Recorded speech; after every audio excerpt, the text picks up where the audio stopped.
World of fantasy एक काल्पनिक रचना है और इसे 18 वर्ष या उससे अधिक आयु के वयस्क पाठकों के लिए अभिप्रेत किया गया है। इसमें दिए गए सभी नाम, पात्र, व्यवसाय, स्थान, घटनाएं और दुर्घटनाएं या तो लेखक की कल्पना का उत्पाद हैं या काल्पनिक तरीके से उपयोग किए गए हैं। किसी भी जीवित या मृत व्यक्ति या किसी वास्तविक घटना से कोई भी समानता पूरी तरह से संयोग मात्र मानी जाएगी। Perfect Duplicator? ईदान ने निमो से पूछा। वो अभी भी अपने आश्चर्य से उभर नहीं पाया था। इस हमशक्ल का नाम ही बताता था कि वो कितना खतरनाक था। सदमे के कारण दंपत्ति रुक गए, जिससे अलोइस और उनके शिष्य का ध्यान उनकी ओर आकर्षित हुआ, जो इस समय चुपचाप उनके साथ चल रहे थे।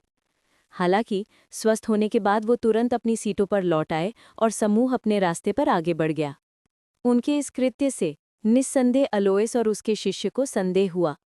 कल उन्हें संदेह होने लगा था कि 4 एल्फ शिष्यों के समूह में एक दूसरे के साथ संवाद करने की एक असामान्य क्षमता है, जिसे उनके जैसे डायमंड रैंक का एक गुरु भी अपनी आत्माशक्ति से नहीं पहचान सकता था। अलोइस का शिष्य लियाम समूह को अनदेखा करके देख रहा था। वो उत्सुक था और उनसे बातचीत शुरू करना चाहता था, लेकिन उसके मालिक के सख्त निर्देशों ने उसे ऐसा करने से रोक दिया और उसे बस देखना पड़ा। उसका ध्यान सबसे ज्यादा उस खूबसूरत परी पर गया। वहां मौजूद 2 लड़कियों में से एक पहले ही किसी और युवक को डेट कर चुकी थी। उसकी राय में ये लड़की उस योगिनी जितनी सुंदर नहीं थी, वो उसे कोसों दूर थी। एल्फ स्वाभाविक रूप से सुंदर होते हैं और यूलिया को देखकर लियाम को इस बात का यकीन हो गया। शहर में वापस आकर एडवेंचरर्स गिल्ड में उसने एक अधिक परिपक्व एल्फ को देखा, जिसके साथ उसके स्वामी ने एक सौदा किया था। उसे इस सौदे की पूरी जानकारी नहीं थी। उसने बहुत कोशिश की, लेकिन उसका मालिक चुप रहा। उसने बस उसके सिर के पीछे थप्पड़ मारा और उसे चेतावनी दी कि इस समूह के ज्यादा पास ना जाए। गुरु ने उन्हें बताया कि वो व्यस्क योगिनी उनकी गुरु थी और वे सभी उसके प्रत्यक्ष शिष्य थे। लियाम को बाकी लड़कों में कोई खास दिलचस्पी नहीं थी, सिवाय निमो के, जिसने अपने अनोखे रूप रंग से उसका ध्यान खींचा था। वो जानना चाहता था कि मुखौटे के नीचे निमो कैसा दिखता है। लियाम के अनुसार उसका गुरु सबसे शक्तिशाली था, डायमंड श्रेणी का।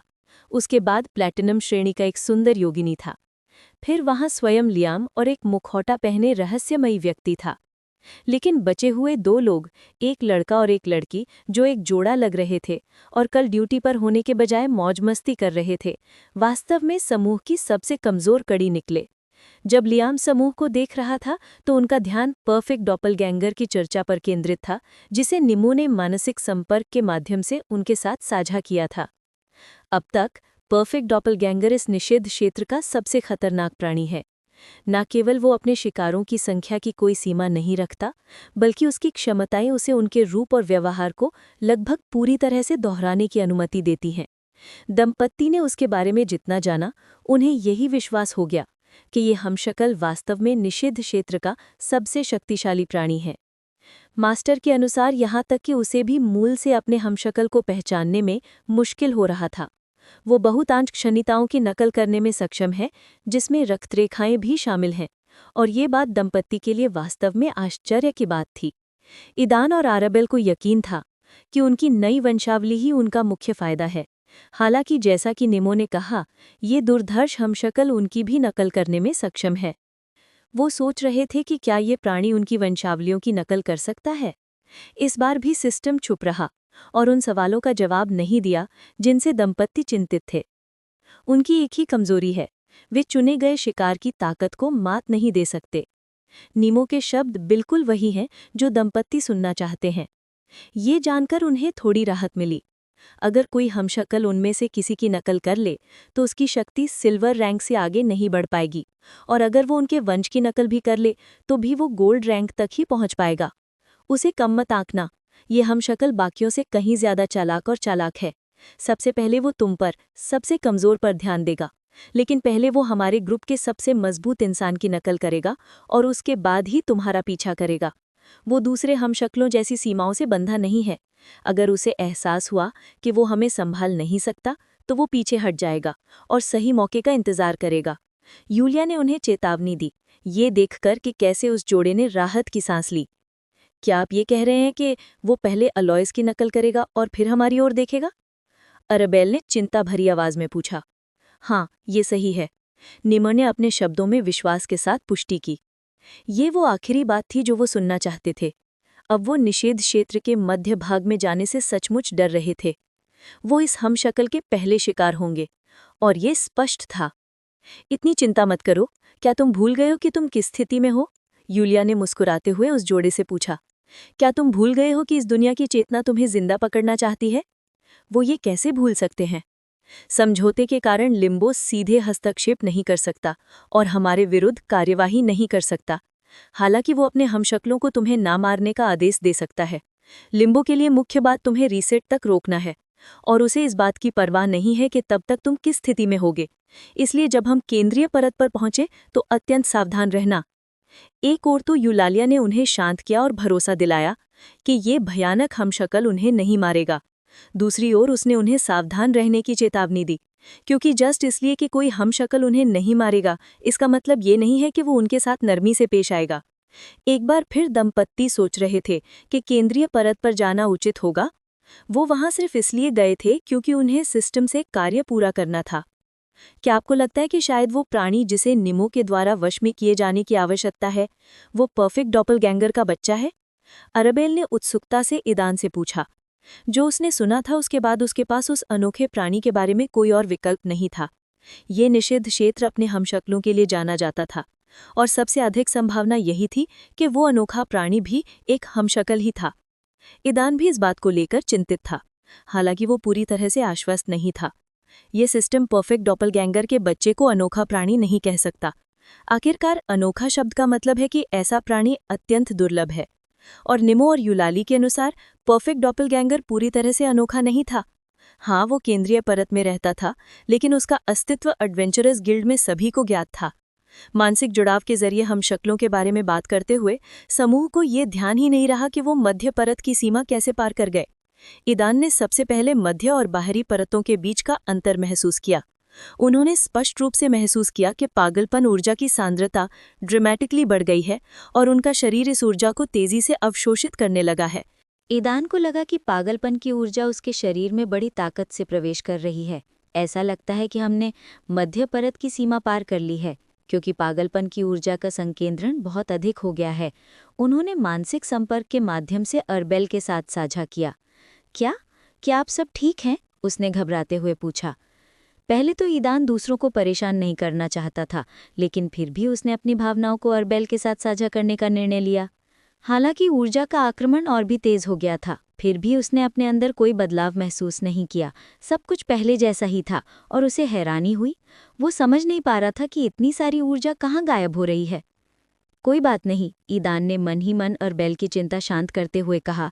मुझे कुछ भी असामान्य नहीं लग रहा है। हालांकि ऊर्जा का आक्रमण तेज हो गया है, लेकिन मुझे समझ नहीं आ रहा कि ये मेरे शरीर में कहाँ गायब हो जाती है। सिस्टम, क्या तुम्हें पता है कि उसके साथ क्या हो रहा है? हालांकि ईदान के शब्दों से उसे कुछ राहत मिली, फिर भी अरबेल ने सिस्टम की ओर रुख किया ताकि पता चल सके कि उसके साथ क्या गड़बड़ है। ईदान ने उसे नहीं रोका। उसे ये देखकर खुशी हुई कि वो उसके बारे में चिंतित थी।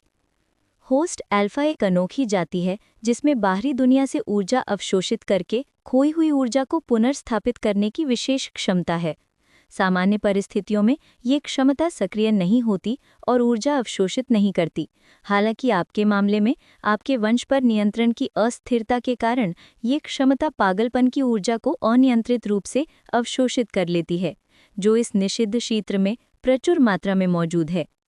जैसा कि दंपति को संदेह था, ये सब फिर से उसी रक्तवंश के बारे में था। जब वे उन जरूरी मामलों को निपटा लेते हैं जिन्हें टाला नहीं जा सकता, तो सबसे पहले वो इस समस्या पर ध्यान देते हैं जिसने पहले ही उन्हें इतनी परेशानी में डाल रखा है।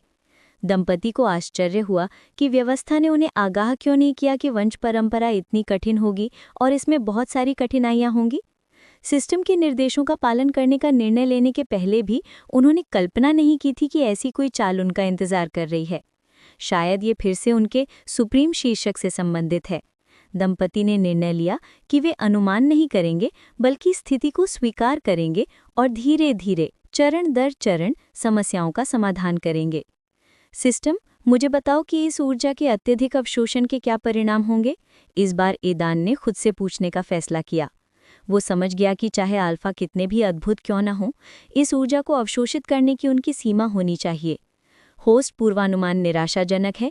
इस समय आपको कोई बदलाव महसूस नहीं हो रहा है क्योंकि ये ऊर्जा आपके वंश से जुड़ी है। अग्नि के अल्फा रूप में रूपांतरित होने के बाद आपको इसके प्रभाव स्पष्ट रूप से महसूस होंगे। ईदान को अंततः समझ में आ गया कि वो महसूस क्यों नहीं कर पा रहा था कि वो ऊर्जा कहाँ चली गई। हालांकि उसे शर्मिंदगी महसूस हुई। खून का रिश्ता तो उसका हिस्सा बन ही गया है ना। अग्नि के अल्फा रूप में रूपांतरित हुए बिना वो उसमें हो रहे बदलावों को क्यों नहीं समझ पाया। आखिरकार उसकी अल्फा वंशावली निष्क्रिय अवस्था में भी उसकी भावनाओं को प्रभावित करती है। वो ऊर्जा में हो रहे बदलावों को क्यों नहीं देख पाता। इस स्थिति में ये सिस्टम दृढ़ता से अनुशंसा करता है कि आप इस निषिद्ध क्षेत्र में अपने अल्फा फायर रूप का उपयोग न करें। सिस्टम की इस चेतावनी से ईदान चिंतित हो गया। सिस्टम, मुझे ये मत बताओ कि सारी ऊर्जा एकत्रित हो रही है। इससे पहले कि वो कोई प्रश्न पूछ पाता, सिस्टम ने उसे बीच में ही रोक दिया। हाँ, ये बिल्कुल वैसा ही है जैसा आप सोच रहे हैं। धिक्कार है, ईदान ने जोर से गाली दी। इस बार सबने उसकी गाली सुनी। हमें बात करनी है, ईदान ने नीमो और यूलालिया से कहा। उसकी आवाज़ गंभीर लग रही थी। उसका चिंतित चेहरा देखकर यूलालिया और नीमो को एहसास हो गया कि मामला बिगड़ गया है। उन्होंने तुरंत मान लिया कि शायद वे सीमा पार कर चुके हैं और मध्य स्तर पर पहुंच गए हैं। श्रीमान अलोइस, चलिए हम थोड़ा आराम करते हैं। हम पहले ही सीमा पार कर चुके हैं और मध्य परत में गहराई तक जाने से पहले मुझे और मेरे जूनियर्स को कुछ जांचने और चर्चा करने की आवश्यकता है। यूलालिया ने अलोइस को संबोधित करते हुए कहा। रुकने का कोई स्पष्ट कारण नहीं बताया, बल्कि असली कारण छिपाया। ठीक है, अलोइस ने सहमति जताई और अपने शिष्य लियाम को अपने पास बुलाया। ईदान और अन्य लोग थोड़ा हट गए और अंततः यूलालिया ने मानसिक संपर्क के माध्यम से उनसे बात की। क्या हुआ? सबसे पहले, जैसा कि हमने अनुमान लगाया था, मध्य परत में पागलपन की ऊर्जा की सांद्रता बाहरी परत की तुलना में बहुत अधिक है, ईदान ने शुरू किया। दूसरी बात, मैं इस निषिद्ध क्षेत्र में अपने अल्फा अग्नि रूप का उपयोग नहीं कर पाऊंगा। ये तो पहले से ही एक समस्या थी। ईदान का एक मुख्य रूप का इक्का उपलब्ध नहीं था। तो क्या हुआ? क्या अब हम वापस जा रहे हैं? यूलालिया ने सभी पक्षों और विपक्षों पर विचार करने के बाद अचानक पूछा। वो कोई जोखिम नहीं उठाना चाहती थी, इसलिए उसने यात्रा रद्द करने का निर्णय लिया। ईदान और एराबेल ने एक साथ कहा, नहीं। वे बिना कोशिश किए हार नहीं मान सकते थे। समय सीमित था और वे समझते थे कि अगर वे पीछे हट भी गए तो ईदान जल्दी से अपने वंश पर पूरी तरह से पकड़ नहीं बना पाएगा। निषिद्ध क्षेत्र में पागलपन की ऊर्जा कहीं भी गायब नहीं होगी और उन्हें सिस्टम का कार्य पूरा करने के लिए फिर यहाँ वापस आना होगा। हालांकि सिस्टम ने इस कार्य को अनिवार्य नहीं बताया, फिर भी दोनों ने महसूस किया कि इसे पूरा करने से उन्हें नीमो से जुड़े विश्व अभियान से निपटने में मदद मिलेगी। वे पहले ही मान चुके थे कि लिम्बो से बाहर आना भी किसी न किसी तरह नीमो से जुड़ा है, इसलिए वे इस कार्य को छोड़ नहीं सकते थे। दंपति को ये भी एहसास हुआ कि भविष्य में वे निषिद्ध क्षेत्र के स्थान के साथ भाग्यशाली नहीं हो सकते। सिस्टम, जब तक मैं फायर अल्फा रूपांतरण का उपयोग नहीं करता, क्या मुझे पागलपन की ऊर्जा के साथ कोई समस्या होगी? ईदान ने यह सुनिश्चित करने के लिए पूछा कि कोई छुपा हुआ खतरा तो नहीं है। हाँ, जब तक आप अल्फा फायर में परिवर्तन का उपयोग नहीं करते तो पागलपन की ऊर्जा का आप पर कोई प्रभाव नहीं पड़ेगा, सिस्टम की आवाज़ ने उत्तर दिया, जिससे ईदान शांत हो गया। सिस्टम की बातें सुनकर आराबेल भी चिंता में पड़ गई। इस बार मैं तुम पर भरोसा कर रहा हूँ, ईदान ने अपने साथी की ओर मुड़ते हुए कहा। नीमो और यूलालिया के विपरीत वो स्थिति की गंभीरता को समझ रही थी और उसने ईदान को सर हिलाकर इशारा किया कि वो उस पर भरोसा कर सकता है। पागलपन की ऊर्जा के कारण ईदान की शक्ति सीमित थी। आंकड़े स्थानांतरित करने की अपनी क्षमता का उपयोग करके वो अधिकतम गोल्ड रैंक ही प्रदर्शित कर सकता था। हालांकि इसके बावजूद समूह ने अपने रास्ते पर चलते रहने का फैसला किया और वे फिर से सड़क पर निकल गए। अरेबल को अच्छी तरह से पता था कि सिस्टम ने ईदान को दृढ़ता से सलाह क्यों दी थी कि वो अग्नि के अल्फा रूपांतरण का सहारा ना ले। अगर वो पागलपन की ऊर्जा से भरे इस निषिद्ध क्षेत्र में परिवर्तन करता है तो इस ऊर्जा के प्रभाव में वो अपना दिमाग खो देगा और उत्पात मचाना शुरू कर देगा, अपने रास्ते में आने वाली हर चीज़ को जला देगा और दोस्त और दुश्मन के बीच अंतर नहीं करेगा। हालांकि सबसे बड़ा खतरा उस संचित ऊर्जा से था जो इस समय उसके शरीर में जमा हो रही थी। ईदान एक चलता फिरता बम के जैसा था और अग्नि के अल्फा में उसका रूपांतरण एक विस्फोटक का काम कर सकता था। अगर इस समय कोई उसके आसपास हो तो इस संचित ऊर्जा के उत्सर्जन के कारण उसके बचने की संभावना कम ही है। मूल योजना अपरिवर्तित रही। मध्य परत की सीमा पार करने के कुछ ही समय बाद समूह का इस क्षेत्र के पहले निवासियों से सामना हुआ। ये ऐसे जानवर थे जो लंबे समय तक पागलपन की ऊर्जा के संपर्क में रहने के बाद अधिक शक्तिशाली और क्रूर बन गए थे। पहली लहर में 5 जानवर शामिल थे, जिनमें से अधिकांश दंपति के अनुमान के अनुसार कांस्य और रजत रैंक के थे, और इस समय ईदान और एराबेल को ठीक इसी की जरूरत थी। प्रशिक्षण के दौरान वे अपनी प्रगति का पर्याप्त मूल्यांकन नहीं कर सके। नेमो ने युद्ध में अलौकिक शक्ति दिखाई और जादू के मामले में यूलिया उनसे कहीं आगे थी। चाहे उन्होंने कितनी भी कोशिश की हो, वे उनका मुकाबला नहीं कर सके, और यह सब तब हुआ जब वे आरोहण परीक्षा पास नहीं कर पाए। स्वर्गारोहण परीक्षा के बाद उनके पास ज्यादा समय नहीं था। उन्होंने ज्यादातर समय अपने वंश का अध्ययन करने और उसमें निपुणता हासिल करने में बिताया, और उन्हें अपने नए कौशल और क्षमताओं को परखने और निखारने के ज्यादा मौके नहीं मिले। यदि समय सीमा न होती तो वे अपनी क्षमताओं में पूर्ण निपुणता प्राप्त किए बिना इस स्थान पर नहीं पहुंच पाते, और अब अंततः उन्हें अपनी प्रगति का मूल्यांकन करने का अवसर मिला है। आइए देखें कि इन महीनों में हमने क्या हासिल किया है, ईदान ने आगे बढ़ते हुए कहा। एराबेल उसके पीछे पीछे गया। बाकी लोगों ने उन्हें नहीं रोका। ये जानवर उनके लिए बहुत कमज़ोर थे। नेमो ने कुछ जानवरों का ध्यान बंटाने और अप्रत्याशित परिस्थितियों में सुरक्षा सुनिश्चित करने के लिए उनके साथ जाने का निर्णय लिया। यद्यपि वो और यूलिया जानते थे कि यदि वे दोनों पूरी ताकत से काम करें तो वे उन्हें आसानी से हरा सकते हैं, फिर भी वे इस लड़ाई में अपने सभी पत्ते खोलने की जल्दी में नहीं थे। उन्होंने निर्णय लिया कि वे अपने तुरुप के पत्ते यथासंभव लंबे समय तक अपने पास ही रखेंगे। ईदान और एराबेल उत्सुकता से अपने चुने हुए लक्ष्यों के सामने आए। दोनों ने पहले कांस्य श्रेणी के जानवरों को चुना। मिलिसा से सीखने के बाद उन्होंने अंततः यह सीख लिया कि अन्य प्राणियों की ताकत का मूल्यांकन कैसे किया जाए और जुनोनिया की दुनिया में आम तौर पर स्वीकृत रैंक के साथ इसका संबंध कैसे जोड़ा जाए। वे कांस्य से लेकर स्वर्ण श्रेणी तक की शक्ति का सटीक निर्धारण कर सकते थे, हालांकि वे स्वयं प्लैटिनम श्रेणी से ऊपर की शक्ति का निर्धारण नहीं कर सकते थे, लेकिन उनकी प्रणाली इसके लिए सक्षम थी।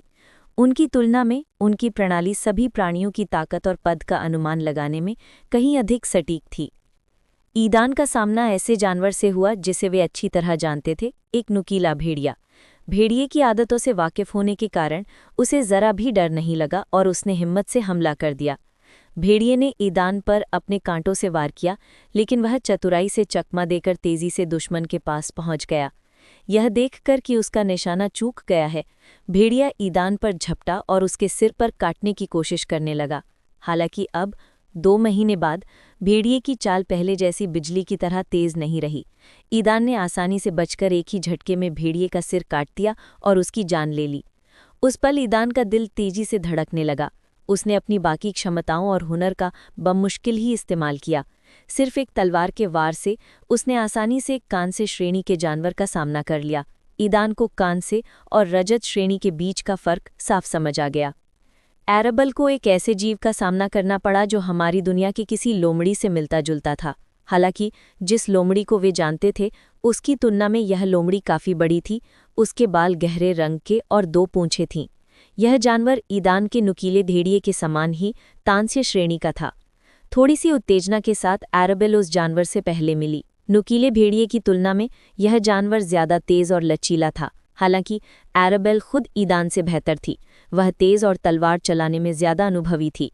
2 पूंछों वाली काली लोमड़ी ने उन्हें एराबेल की ओर घुमाया, जिससे 2 काले अर्धचंद्राकार ब्लेड निकले। ईदान की तरह एराबेल भी उनसे आसानी से बच गई। भेड़िए के विपरीत लोमड़ी अधिक चालाक थी और लड़ाई में शामिल नहीं होना चाहती थी, बल्कि दूरी बनाए रखना पसंद करती थी। और यहाँ कांस्य और रजत रैंक के बीच के अंतर ने भूमिका निभाई। यद्यपि लोमड़ी एक जानवर होने के नाते मनुष्य से अधिक तेज थी, फिर भी वह रैंक के अंतर को दूर नहीं कर सकी और एराबेल ने जल्दी ही उसे पकड़ लिया। लोमड़ी ने अपने पंजों और पूंछ को झटक कर, जिनमें अंधकार की ऊर्जा थी, तेज धारों में बदल दिया। जवाबी हमला करने की कोशिश की। हालांकि इससे उसे एराबेल के खिलाफ कोई मदद नहीं मिली, जो अधिकांश हमलों को आसानी से चकमा दे गई और कुछ को अपनी तलवार से भी रोक दिया। जब एराबेल काफ़ी करीब पहुंच गई तो उसने लोमड़ी को भागने से रोक दिया और अपनी तलवार के सटीक प्रहार से उसकी जान ले ली। जब ईदान और एराबेल अपनी प्रतिद्वंदियों से लड़ रहे थे, नेमो ने बढ़त ले ली। उसने जल्दी से बचे हुए कांस्य श्रेणी के जानवरों में से एक को निपटा दिया, जिससे 2 रजत श्रेणी के जानवर बच गए। उसने 2 रजत श्रेणी के जानवरों को ईदान और एराबेल से दूर रखा, उनका ध्यान बंटाया और उन्हें नियंत्रित किया। जब उनमें से प्रत्येक अपने प्रतिद्वंदी से निपटता तो दोनों की नज़रें निमो पर टिक जातीं। उसकी हरकत को समझकर वे उसके हृदय से आभारी थे। इसी बीच जानवरों को एहसास हुआ कि उनके साथी गिर गए हैं और वे अपने सामने वाले दुश्मन को नहीं हरा पाएंगे, तो वे पीछे मुड़े और पीछे हटने को तैयार हो गए। लेकिन तभी ईदान और एराबेल उनके सामने आ गए। बाकी के 2 जानवर भी एक काली लोमड़ी और एक नोकीला भेड़िया थे। इस बार ईदान ने लोमड़ी पर ध्यान केंद्रित किया, जबकि एराबेल ने भेड़िए पर। इस बार ईदान ने सिल्वर रैंक के डार्क फॉक्स के खिलाफ सनस्वॉर्ड स्टाइल का उपयोग किया। यह लोमड़ी अपनी छोटी बहन से कहीं ज्यादा ताकतवर थी और तुरंत ईदान पर हमला कर दिया, उसे कुछ दूरी पर रखने की कोशिश में। ईदान को जल्द ही समझ आ गया कि लोमड़ी निकट के युद्ध में नहीं पड़ना चाहती और शायद भागने का मौका ढूंढ रही है। उसके पास उसके साथ खेलने का समय नहीं था। उसने पहले हमले को चकमा दिया और दूसरे को अपनी तलवार से रोक दिया। फिर युद्ध में पहली बार उसने अपने पास मौजूद सबसे सरल और सबसे प्रभावी मंत्र फ्लैश का प्रयोग किया। यह मंत्र प्रकाश तत्व से संबंधित है और विपरीत तत्व अंधकार वाले प्राणियों के खिलाफ विशेष रूप से उपयोगी हो सकता है। ईदान ने जल्दी से एक जादू किया और उसके हाथ में रोशनी का एक छोटा सा गोला प्रकट हो गया। उसने इसे लोमड़ी की ओर फेंक दिया। दिन में भी तेज धूप में फ्लैश मंत्र लोमड़ी तक नहीं पहुंच पाया, बल्कि तेज रोशनी के साथ फट गया और उसे अंधा कर दिया। यह अंधा करने वाला प्रभाव विशेष रूप से प्रभावी रहा, क्योंकि लोमड़ी में अंधकार का तत्व था जो प्रकाश का प्रतिकार करता है। बिना समय गवाए ईदान ने तुरंत अपनी सन स्वॉर्ड स्टाइल आभा को सक्रिय कर लिया, जिसका उसने हाल ही में सीखा, ठीक वैसे ही जैसे एराबेल अपनी आभा का इस्तेमाल करती है। उसने अपनी पूरी ताकत तलवार में लगा दी और लोमड़ी पर निशाना साधते हुए नीचे की ओर वार किया। यह सन स्वॉर्ड स्टाइल का सबसे पहला और सबसे बेसिक कौशल था, सन स्वॉर्ड स्लैश। इसका उपयोग तलवार की आभा का इस्तेमाल करके दूर से वार करने के लिए किया जा सकता था। अंधी लोमड़ी को तुरंत समझ नहीं आया कि क्या हुआ। ईदान के वार ने उसे आसानी से 2 टुकड़ों में काट दिया। जब ईदान एक रजत स्तर के काले लोमड़ी से लड़ रहा था, तब एराबेल का सामना एक रजत स्तर के नुकीले भेड़िए से हुआ। यद्यपि भेड़िया अपने कांस्य श्रेणी वाले समकक्ष से अधिक शक्तिशाली था, फिर भी एराबेल अधिक तेज था। लोमड़ी के विपरीत भेड़िए ने तुरंत हमला किया, काटने की कोशिश की, लेकिन लड़की ने जल्दी से चकमा दिया और जानवर की गर्दन पर निशाना साधते हुए तलवार से वार किया। हालांकि एराबेल को जो उम्मीद थी वो नहीं हुआ। तलवार के गर्दन तक पहुंचने से पहले ही भेड़िए ने अपने कांटे छोड़ दिए और हमले को विफल कर दिया। एराबेल उस जानवर की कुशलता देखकर आश्चर्यचकित हो गया। मौत से बचकर भेड़िया घूम गया और अपनी पूंछ के एक झटके से एराबेल को एक और फेंक दिया। एराबेल ने अपनी तलवार से पूंछ के वार को रोका, लेकिन वार इतना जोरदार था कि उसका संतुलन बिगड़ गया और वो लगभग गिर पड़ी। वो किसी तरह अपने पैरों पर खड़ी रही, लेकिन उसके बाद उसकी स्थिरता खत्म हो गई। इस अवसर का लाभ उठाते हुए भेड़िया पुनः उस पर झपटा और एक साथ उसकी ओर कई कांटे छोड़ दिए। भेड़िए की हरकतें देख रही एराबेल को एक अजीब लेकिन जाना पहचाना सा एहसास हुआ। सहज ही उसने अपना बायां हाथ उठाया और भेड़िए और उसके कांटों की ओर इशारा किया। उसी क्षण उसके आसपास की हवा ठंडी हो गई और हवा में कई बर्फ के भाले दिखाई दिए, जो एराबेल की इच्छा पर भेड़िए और जानवर के कांटों की ओर झपटे। उस समय एराबेल खुद भी किसी सम्मोहन में थी। बर्फ के भाले बाहर आने के बाद ही उसे होश आया और उसे एहसास हुआ कि क्या हुआ था। स्वर्गारोहण के दौरान ये बर्फ के भाले ही उसका पसंदीदा मंत्र थे। मुकदमे की यादें अभी भी उसके दिमाग में ताज़ा थी और मुकदमे के दौरान मिली आदत के कारण उसने अनजाने में ही बिना कहे इस मंत्र का प्रयोग कर लिया। भेड़िए के सभी कांटे बर्फ के भालों से विक्षेपित हो गए और उनमें से कुछ भेड़िए के बाजू में घुस गए, क्योंकि वो बचने की कोशिश कर रहा था। बर्फ के भालों के कांटों से टकराने से पहले ही एराबेल ने अपनी चंद्र तलवार शैली आभा छोड़ी और तलवार को उससे भर दिया।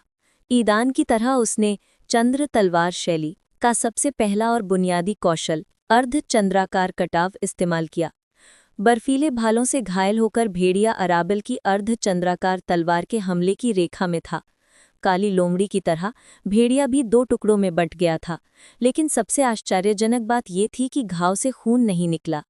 भेड़िए को 2 भागों में विभाजित करने वाले चीरे को बर्फ से भर दिया गया, जिससे दोनों हिस्से तुरंत जम गए, जिससे रक्त की हानि रुक गई। ईदान और एराबेल ने अपने दुश्मनों को लगभग एक साथ ही पराजित किया। उन्हें देखने वाला हर कोई हैरान था। यहाँ तक कि एलओएस, जिसने शुरुआत में इस जोड़े और उनके अभिनय पर ध्यान नहीं दिया था, अब जो उसने देखा उससे हैरान रह गया। निमो और यूलालिया ने एक दूसरे को देखा और हैरान रह गए। हालांकि वो इस जोड़े को तलवारबाजी और जादू की बुनियादी बातें सिखा रहे थे, लेकिन इस जोड़े ने वैसा कुछ भी नहीं दिखाया जैसा उन्होंने अभी देखा था। कुछ समय बाद ही वो इस नतीजे पर पहुंचे कि शायद उन्हें ये हुनर अपनी नई वंशावली की वजह से मिले होंगे। लेकिन कैसे, ये तो किसी का भी अंदाजा था। जब युद्ध खत्म हुआ तो अराबेल और ईदान ने एक साथ अपनी स्थिति और बुनियादी विशेषताओं पर ध्यान दिया।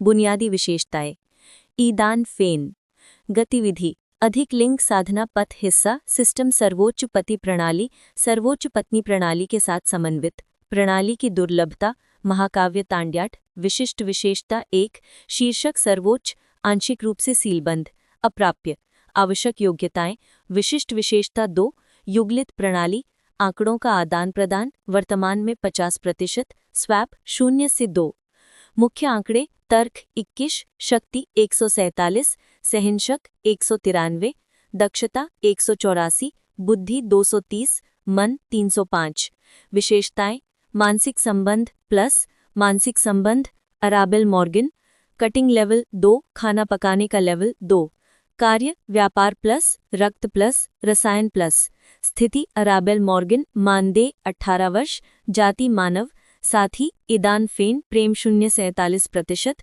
प्रणाली साधना पथ हिस्सा, सिस्टम सर्वोच्च पत्नी प्रणाली, सर्वोच्च पति प्रणाली के साथ समन्वित, प्रणाली की दुर्लभता, महाकाव्य तांड्याट, विशिष्ट विशेषता 1, शीर्षक सर्वोच्च, आंशिक रूप से सीलबंद, अप्राप्य, आवश्यक योग्यताएं, विशिष्ट विशेषता 2, युगलित प्रणाली, आंकड़ों का आदान प्रदान, वर्तमान में 50%, स्वैप 0 से 2, मुख्य आंकड़े, स्तर 20, शक्ति 223, सहनशक 295, दक्षता 220, बुद्धि 181, मन 329, विशेषताएं: मानसिक संबंध प्लस, मानसिक संबंध ईदान फेन, कटिंग लेवल 2, खाना पकाने का लेवल 2, कार्य व्यापार प्लस, रक्त प्लस, रसायन प्लस।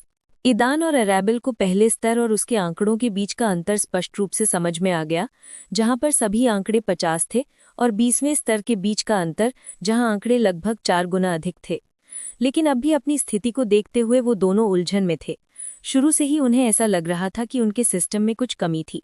जैसे जैसे उनका स्तर ऊपर उठा, केवल उनके बुनियादी आंकड़े ही बेहतर होते गए।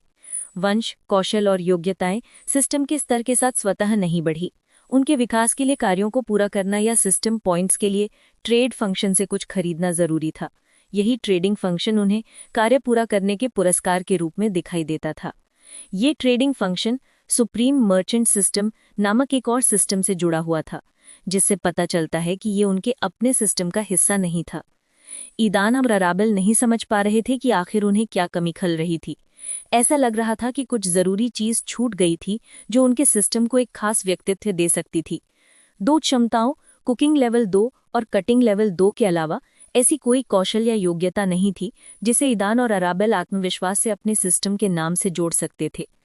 आंकड़ों का आदान प्रदान और स्वैप क्षमताएं सिस्टम की विशिष्टता को दर्शाती हुई भी उसके नाम को नहीं दर्शाती थीं। हालांकि सुप्रीम टाइटल अभी भी उपलब्ध नहीं है। उनके पास केवल एक ही अनुमान था, लेकिन वे एक दूसरे को ये बताने का साहस नहीं कर सकते थे। इससे ये अनुमान लगाया जा रहा था कि फिलहाल वे दोनों आधिकारिक तौर पर पति पत्नी नहीं हैं। जब ये दंपत्ति विचार मग्न था तो अन्य लोग उनके पास आए। निमो और यूलालिया उनसे उसकी चर्चा करना चाहते थे जो उन्होंने अभी देखा था, लेकिन एलओएस, एक मध्यम आयु का व्यक्ति जिसकी पीठ पर तलवार थी, उनसे पहले ही चर्चा में जुट गया। आपके गुरु कौन हैं और आपने आभा को तत्वों के साथ मिलाना कहाँ से सीखा? उन्होंने उत्सुकता से जोड़े से पूछा और उनके उत्तर का बेसब्री से इंतजार करते रहे। एलओएस अभी भी अपने आश्चर्य से उबर नहीं पा रहा था। उसे यकीन ही नहीं हो रहा था कि उसने अभी क्या देखा। सिल्वर रैंक के 2 नए लोग आभा का इस्तेमाल कैसे कर सकते हैं और उसे अपने तत्व के साथ कैसे जोड़ सकते हैं? ये अविश्वसनीय था। यहाँ तक कि शुरू से ही तलवार के मार्ग का अनुसरण करते हुए वो मन और अपने तत्व को समझने की क्षमता हासिल नहीं कर पाया। इन 2 अलग अलग ऊर्जाओं को मिलाने की तो बात ही छोड़ दीजिए। क्या? अराबेल ने पूछा। अलोइस का प्रश्न समझ में नहीं आया। वो जानती थी कि उसकी नई तलवार तकनीक जो उसने आरोहण परीक्षण के बाद प्राप्त की थी, आभा से संबंधित थी। ईदान की तरह कई प्रयासों के बाद उसने इस आभा को महसूस करना और इसे उस स्तर पर उपयोग करना सीखा जिससे वो और ईदान अपनी शैलियों की बुनियादी तकनीकों को लागू कर सकें। ज्यादा जटिल तकनीकों में महारत हासिल करने के लिए उन्हें आभामंडल पर नियंत्रण का एक नया स्तर हासिल करना होगा। ज्यादातर कौशल और क्षमताएं उनकी पहुंच से बाहर थीं। अलॉयस का ये प्रश्न कि उन्होंने तत्वों के साथ आभा को संयोजित करना कैसे सीखा भी उन्हें उलझन में डाल गया। क्या नेमो भी ऐसा नहीं कर सकता? ईदान ने नेमो की ओर देखते हुए पूछा, जो अलॉयस के शब्दों से हैरान था। ईदान का प्रश्न सुनकर नेमो ने नकारात्मक रूप से अपना सिर हिलाया। वो नहीं कर सकता, यूलिया ने नेमो के लिए उत्तर दिया। वो बस अपनी तलवारबाजी और ढालबाजी के कौशल को अपने जादू के साथ मिला रहा है। उसे अभी तक आभा का इस्तेमाल करना नहीं आता है। ये देखकर कि उन दोनों को ये समझ ही नहीं आया कि क्या हुआ था, अलॉयस को ऐसा लगा जैसे वो उल्टी करने वाला है। ये कैसे संभव है? ये गलत है, वह चिल्लाया।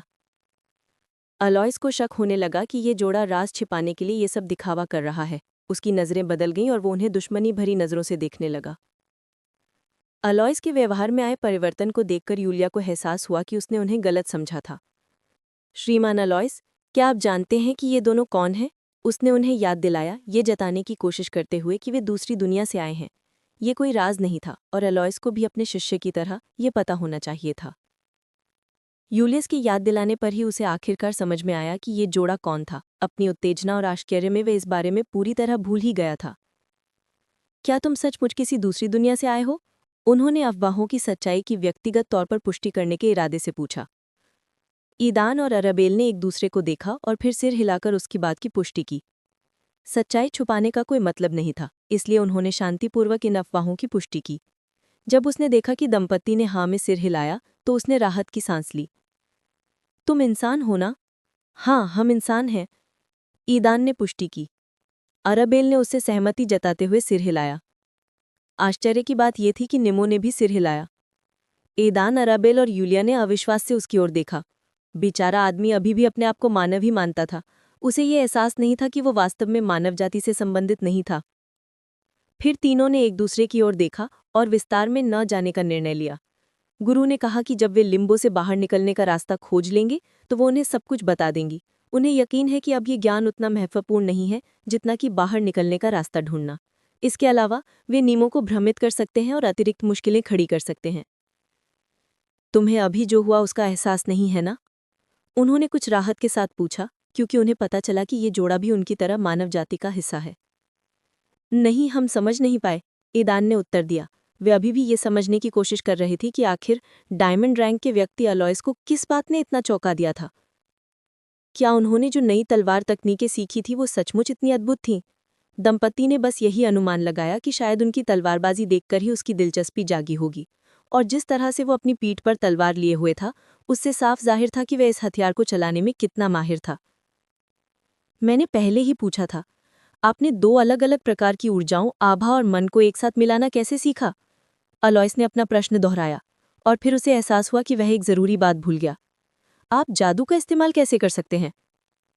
इस सवाल के बाद सब हैरान रह गए, यहाँ तक कि यूलेलिया और नेमो भी हैरान थे। यहाँ तक कि वे दोनों भी इस जोड़े से मिलने के बाद इस साधारण बात को भूल गए थे कि इस दुनिया में लोग जन्म से जादू का उपयोग नहीं कर सकते। मैं कैसे भूल सकती हूँ? आखिरकार मनुष्य जादू का उपयोग करने में सक्षम नहीं है, यूलिया ने ईदान और अराबेल को देखते हुए कहा।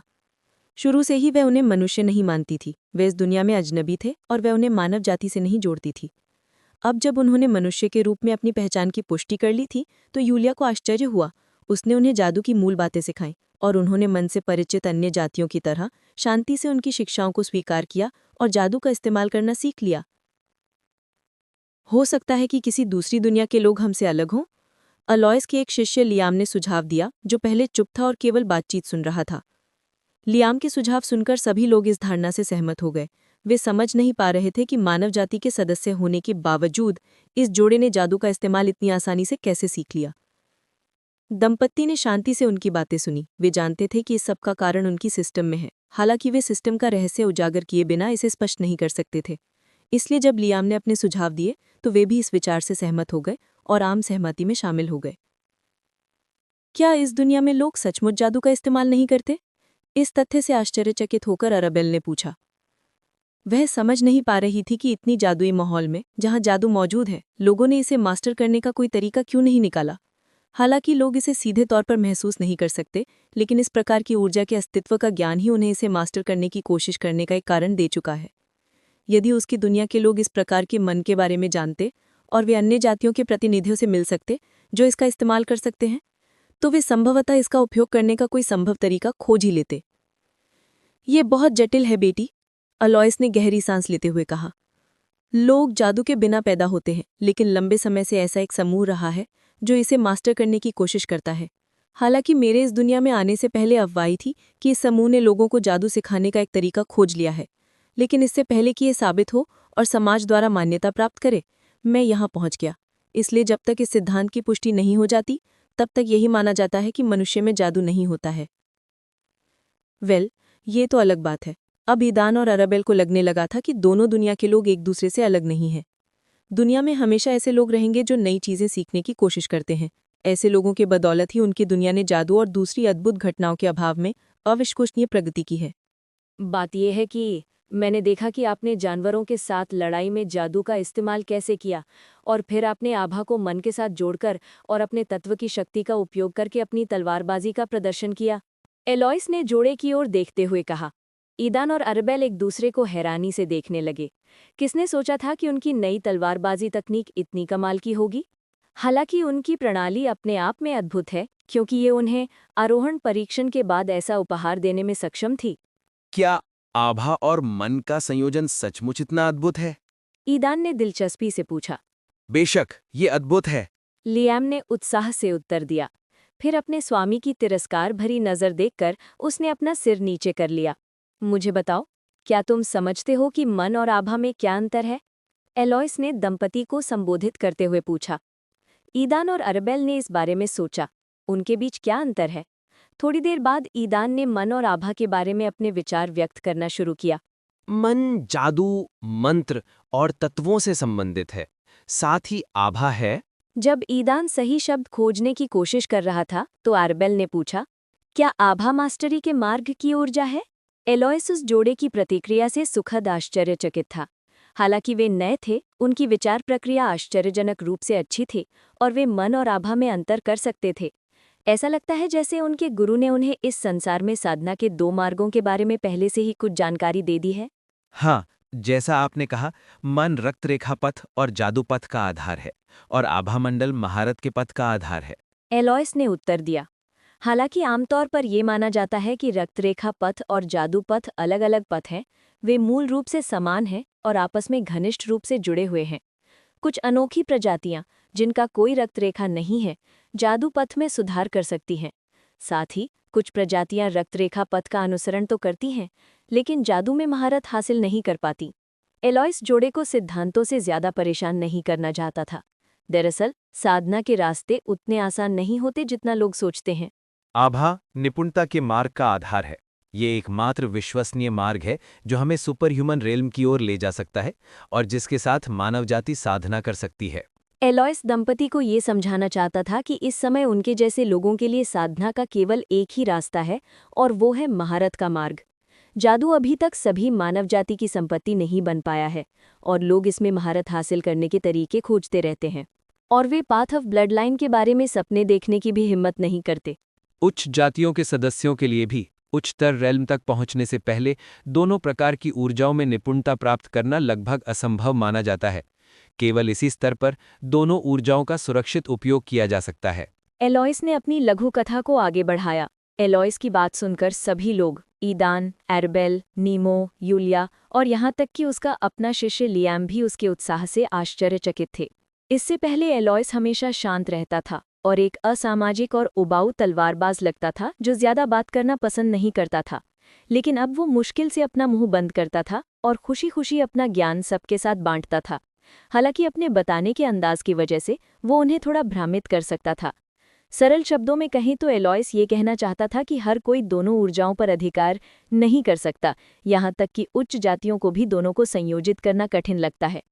ईदान और अरबेल के अद्भुत कार्य का यही कारण था। वे वो सब कर पाए जिसका दुनिया के अधिकांश प्राणी सपना देखते हैं। अलोइस ने दावा किया, इस दुनिया के सभी शक्तिशाली व्यक्तियों में आभा को मन के साथ संयोजित करने की क्षमता है। यही तो वो भी हासिल करना चाहता था। हालांकि इसके लिए उसे जादू में महारत हासिल करने का रास्ता ढूंढना था। इस दुनिया में फंस जाने के कारण वो अपने लक्ष्य को पाने की उम्मीद लगभग खो चुका था।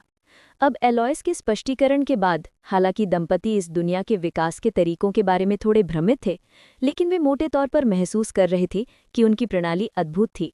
रक्तरेखा का पथ, जादू का पथ और महारत का पथ, ये सभी अद्भुत साधना पथ जो इस दुनिया से संबंधित थे, पहले से ही उनकी प्रणाली में उपलब्ध थे और सुधार के लिए अपने समय की प्रतीक्षा कर रहे थे।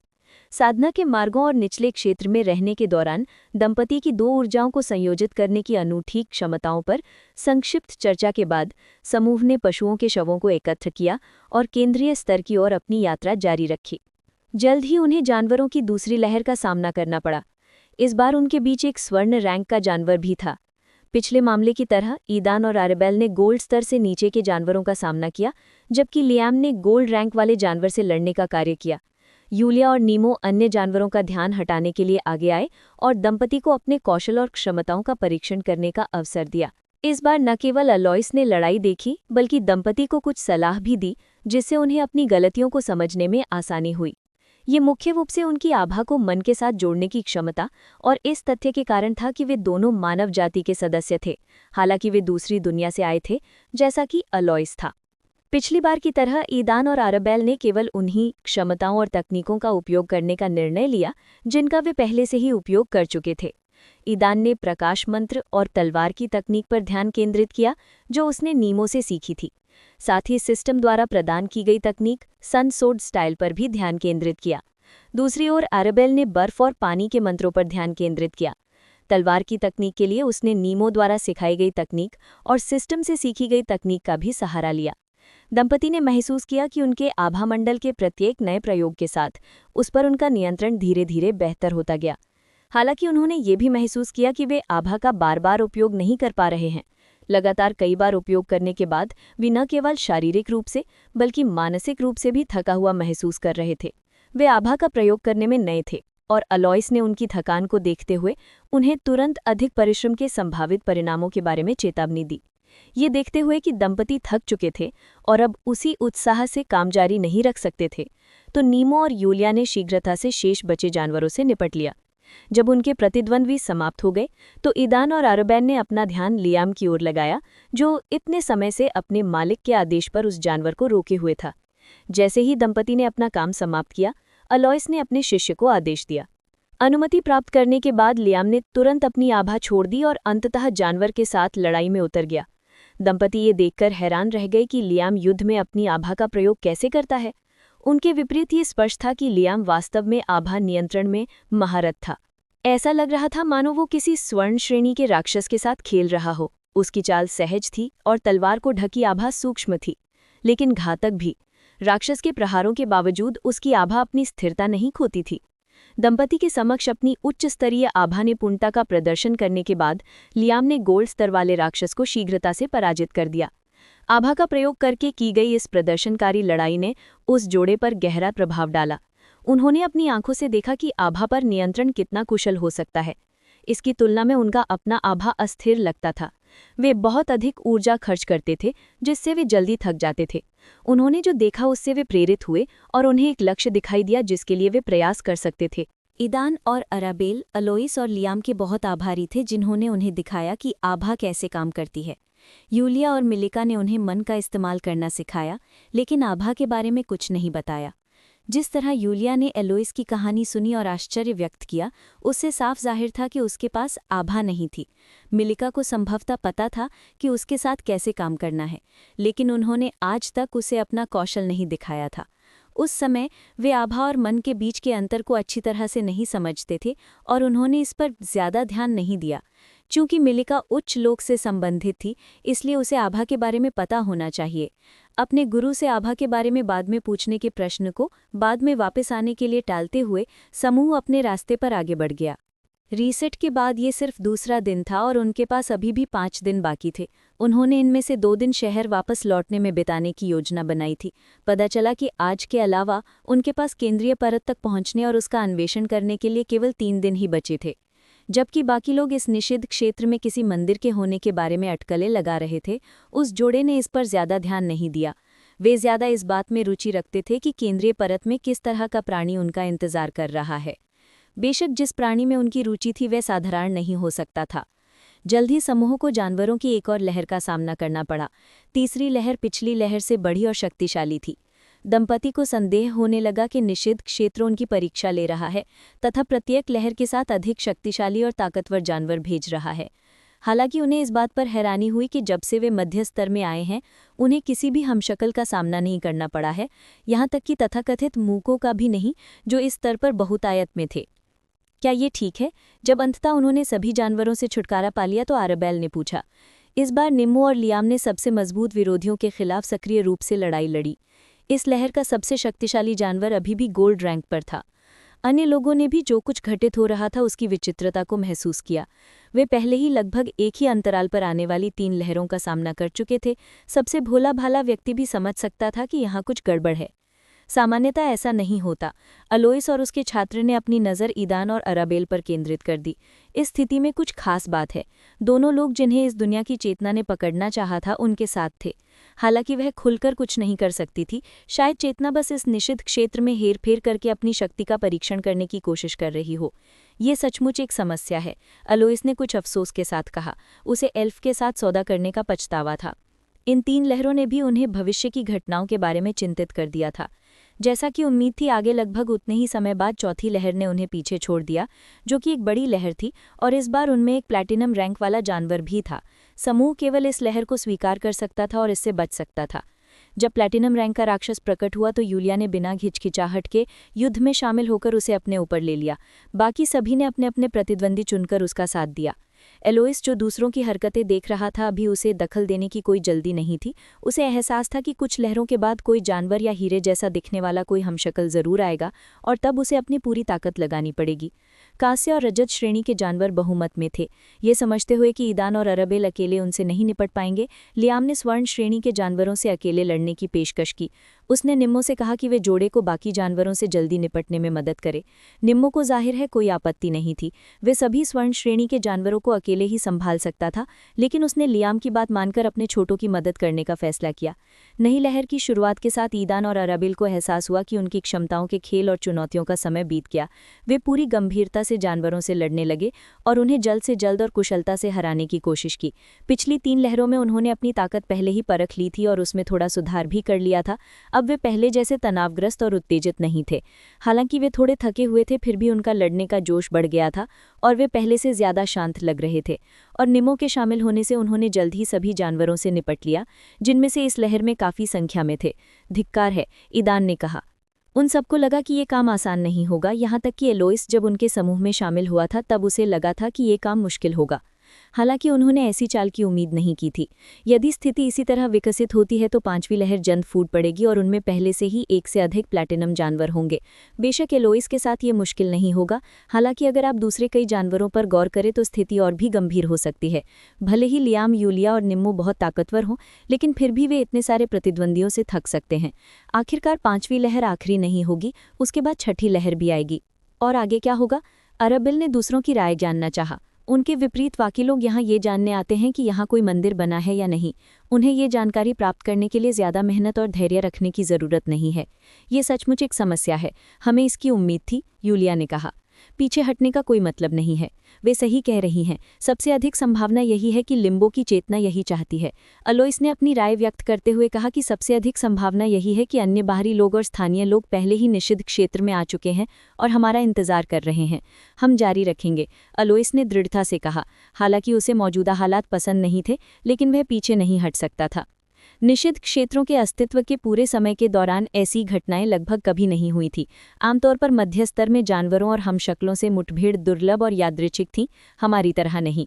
चूंकि उस समय लिम्बो में सबसे अधिक समय बिताने वाला व्यक्ति अलोइस था, इसलिए उसके बारे में सबसे व्यापक जानकारी अलोइस के पास थी, सिवाय उनके दंपति के सिस्टम के, जो लिम्बो से भी जानकारी चुरा सकता था, लेकिन वह किसी कारण से उसे उनके साथ साझा नहीं करना चाहता था।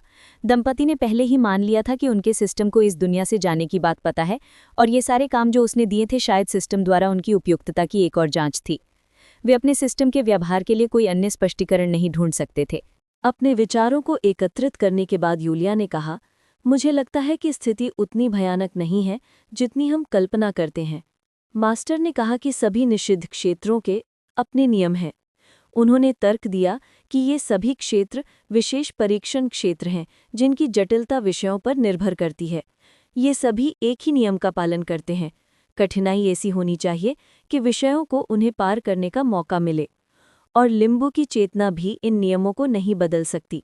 यूलिया ने मिलिका के शब्दों को याद किया। अगर गुरु की बातें सही हैं तो सबसे ज्यादा संभावना है कि लिम्बो भले ही निषिद्ध क्षेत्र में हेरफेर करे, वो एक निश्चित सीमा पार नहीं कर पाएगा। और शायद हम सबसे कठिन परीक्षा का सामना कर रहे हैं जो ये निषिद्ध क्षेत्र हमारे समूह के लिए पेश कर सकता है, उसने सोचा। यूलिया के शब्दों से कुछ राहत मिली, लेकिन साथ ही चिंता भी हुई।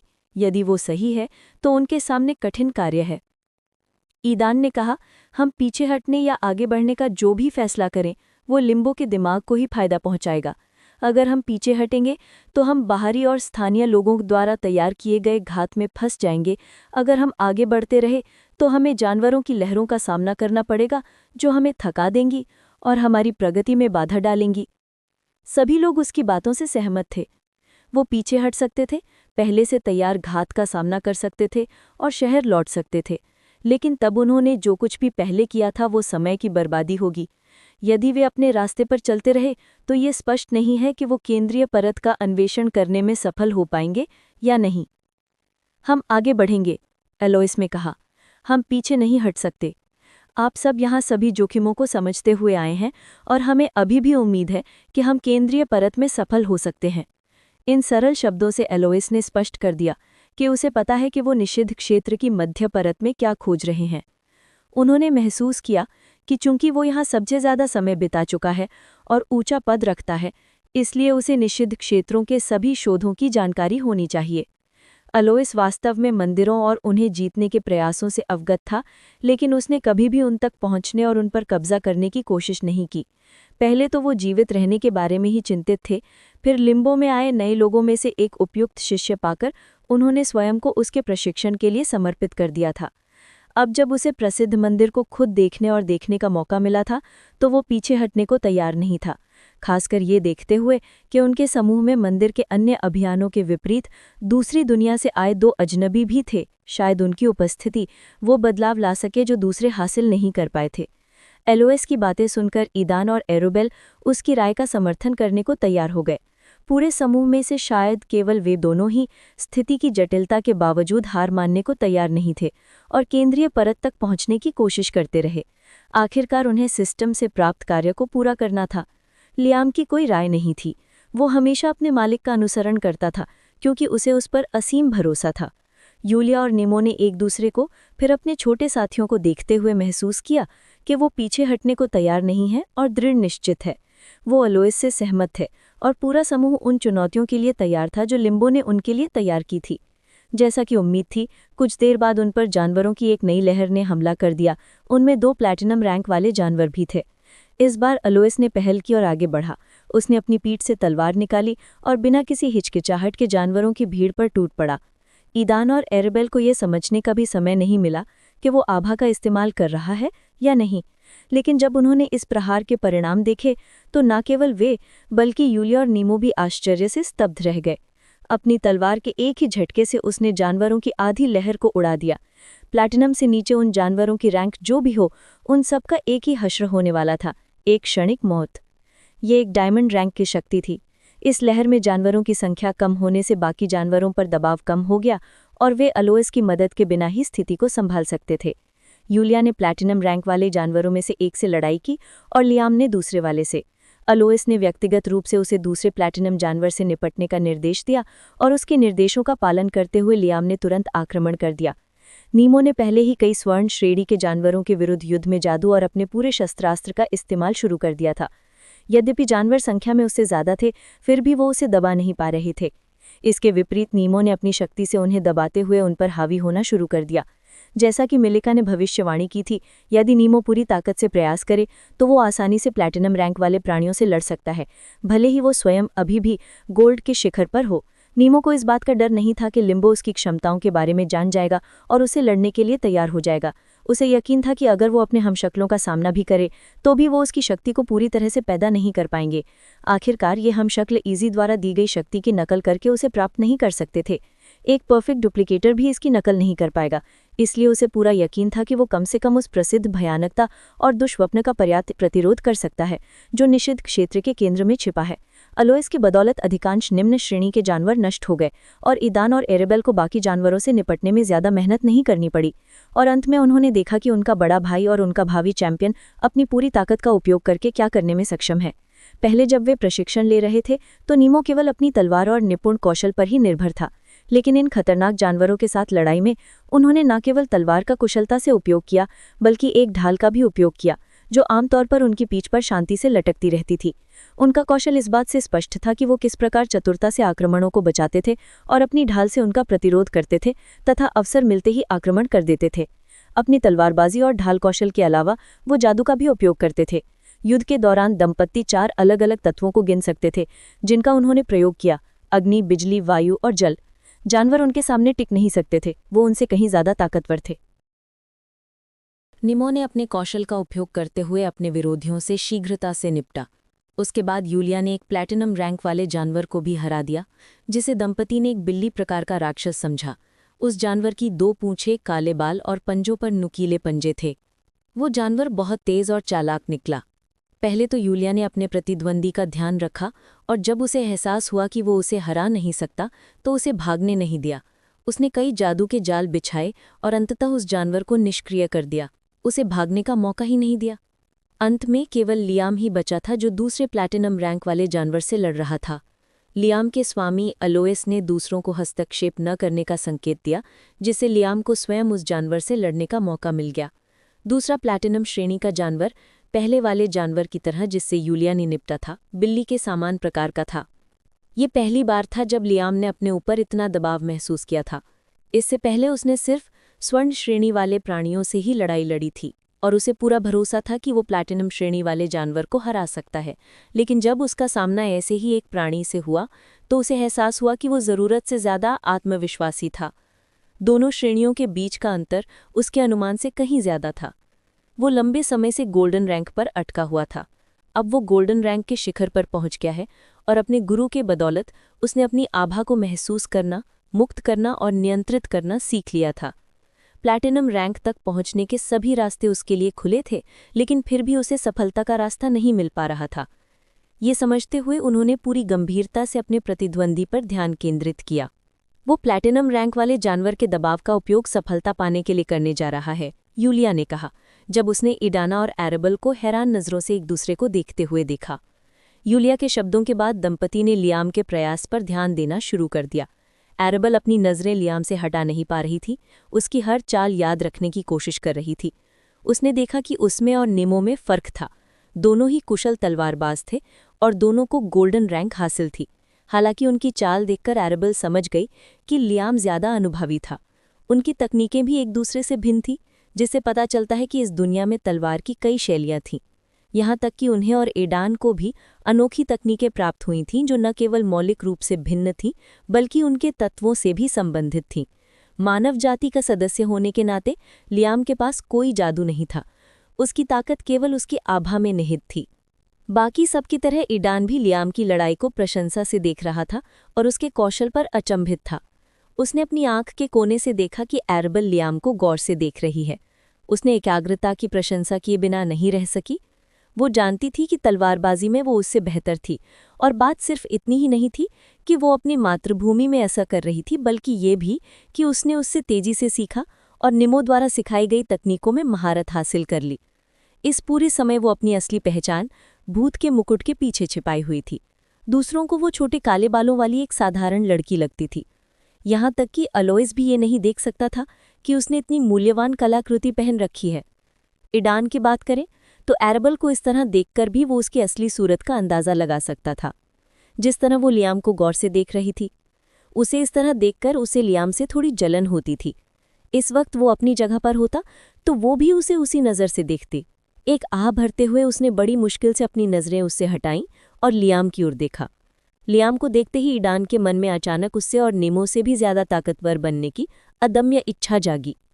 वो समझ नहीं पा रहा था कि उसके मन में अचानक ये विचार क्यों आया। हालांकि वो जानता था कि उसे अपना लक्ष्य कैसे प्राप्त करना है।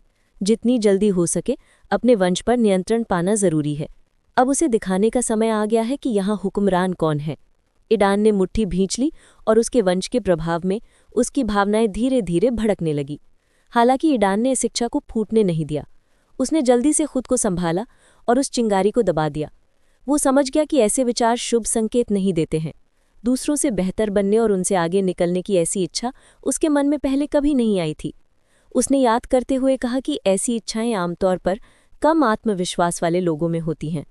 एरेबल, जो पूरी तरह लियाम को देखने में डूबी हुई थी, अचानक ईडान की भावनाओं में एक मजबूत बदलाव महसूस किया। कल उसने सिस्टम ने उसे पहले ही समझा दिया था कि तीव्र भावनाओं के क्षणों में वो कभी-कभी अपने संबंध के कारण एक दूसरे की भावनाओं को महसूस कर सकते हैं। इस बार ईडान के अचानक भाव के प्रदर्शन ने उसे देखने से विचलित कर दिया। उसने नजरें फेर लीं और ईडान की तरफ देखा, जो गंभीर नजरों से लियाम को देख रहा था। उसे समझ नहीं आ रहा था कि उसके साथ क्या हो रहा है। क्यों वो लियाम को देखकर इतनी तीव्र भावनाओं में आ रहा है? एरेबल ने मन में सोचा।